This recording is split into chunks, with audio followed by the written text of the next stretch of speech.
Hi అండి, నమస్తే. Welcome to Durga Krishna kitchen. ఈరోజు మనం వీడియోలో పంచదార నేతి పూరీలు తయారీ విధానం ఎలాగో చూద్దామండి.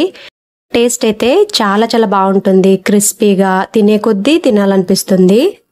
పిల్లలైతే బాగా ఎంజాయ్ చేస్తారండి ఈ స్వీట్ని. చాలా బాగుంటుంది. దీని ప్రిపరేషన్ టైం కూడా ఎక్కువ తీసుకోదండి. ముందుగా పిండి కలుపుకుని ఉంచుకుంటే కనుక 5 నిమిషాల్లో మనం వీటిని ప్రిపేర్ చేసుకోవచ్చు. మన ఛానల్ని చాలా వరకు సబ్స్క్రైబ్ చేసుకోకుండా చూస్తున్నారండి. దయచేసి సబ్స్క్రైబ్ చేసుకోండి. అలానే ఈ వీడియో కనుక మీకు నచ్చినట్లయితే ప్లీజ్ లైక్ చేయండి, షేర్ చేయండి, కామెంట్ కూడా చేయండి. ఇంకా లేట్ చేయకుండా ఈ పంచదార నేతి పూరీల తయారీ విధానం ఎలాగో చూసేద్దాం.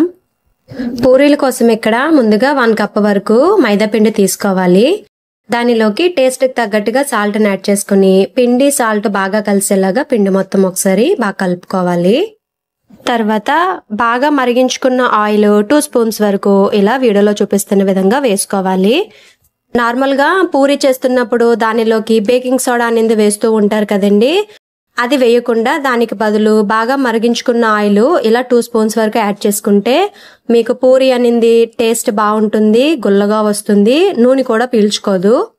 అదే మీరు వంట సోడా వేసినట్లయితే ఆయిల్ కూడా ఎక్కువ పీల్చేసుకుంటుంది పూరీ చేసినప్పుడు. అలా కాకుండా ఒకసారి ఇలా వేడి ఆయిల్ ట్రై చేయండి, బాగుంటుంది టేస్ట్. ఆయిల్ యాడ్ చేసిన తర్వాత పిండి ఆయిల్ ఒకసారి జాగ్రత్తగా కలుపుకొని దానిలోకి కొద్దిగా వాటర్ని వేసుకుంటూ పిండి మొత్తం చపాతీ పిండిలాగా బాగా కలుపుకోవాలి. కలిపెట్టుకున్న పిండి మీద 1/2 టీ స్పూన్ వరకు ఆయిల్ యాడ్ చేసుకుని ఒకసారి ఆయిల్ అంతా పిండికి పట్టేలాగా వీడియోలో చూపిస్తున్న విధంగా కలుపుకొని ఒక 10 నిమిషాలు పిండికి రెస్ట్ ఇచ్చేయండి. తర్వాత మిక్సీ జార్లో ఒక 1/2 కప్ వరకు పంచదారని తీసుకోవాలండి. అలానే ఇలాచీని కూడా 3 వరకు యాడ్ చేసుకోవాలి ఫ్లేవర్ కోసమండి. దీన్ని మెత్తగా పౌడర్ లాగా బ్లెండ్ చేసుకోవాలి. 10 నిమిషాల తర్వాత పిండి మొత్తం ఒకసారి బాగా కలుపుకోవాలి. చూసారు కదా మనకి ఎంత స్మూత్గా అయిపోయిందో పిండి అనింది. పిండిలోంచి చిన్న ఉండలా తీసుకొని పొడి పిండిని జల్లుకుంటూ పూరీలాగా చేసుకోవాలి. పూరీలా చేసినప్పుడు మాత్రం మరి మీడియంగా ఉండకూడదండి, మరి దలసరిగా ఉండకూడదు, చాలా పల్చగా ఉండాలి పూరీ అనింది. అప్పుడే మనకి చాలా క్రిస్పీగా ఉంటాయి పంచదార నేతి పూరీ అనింది. పూరీల ఫ్రై కోసం ఆయిల్ పెట్టి ఆయిల్ బాగా హీట్ అయిన తర్వాత స్టవ్ మీడియంలో పెట్టుకుని వీటిని ఫ్రై చేసుకోవాలి.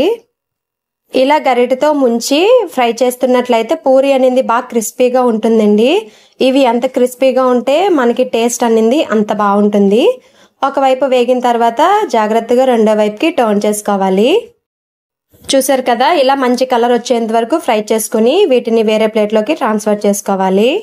పూరీలు వేడిగా ఉన్నప్పుడే దాని మీద కరిగించి పెట్టుకున్న నెయ్యి ఇలా వీడియోలో చూపిస్తున్న విధంగా వేసుకుని అలానే మనం బ్లెండ్ చేసి పెట్టుకున్న పంచదార పౌడర్ని కూడా వేసుకోవాలి. అలానే రెండో వైపు కూడా పంచదార నెయ్యిని యాడ్ చేసుకోవాలి.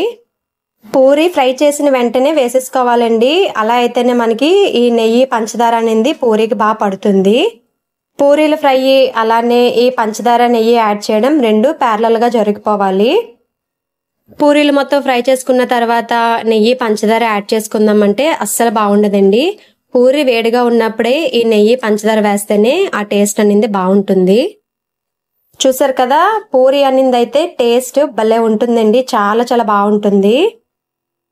పూరీలను ఎయిర్ టైట్ కంటైనర్లో కనుక స్టోర్ చేసుకుంటే బయట 3 డేస్ వరకు నిల్వ ఉంటాయి.